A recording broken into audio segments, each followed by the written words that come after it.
আসসালামু আলাইকুম ওরহমতুল্লাহি ওয়া প্রিয় ভাই বোনেরা, আপনি কোন কোন প্রতিষ্ঠানে চাকরি করেন আর আপনার নিচের অথবা আপনার অধীনস্থ লোকদেরকে কখনোই আপনি প্রতিপক্ষ মনে করবেন না। তাদের সাথে বন্ধুসুলভ আচরণ করুন এবং তাদের সাথে ভালো ব্যবহার দিন। দেখবেন তাদের কাজের স্পিড বেড়ে যাবে, তারা উৎসাহিত হবে, আপনার এই ব্যবহারে তারা অনুপ্রাণিত হবে।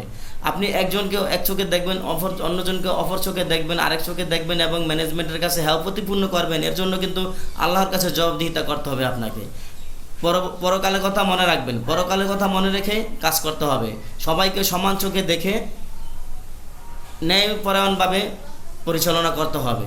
এটা হচ্ছে একজন পরিচালকের মূল দায়িত্ব।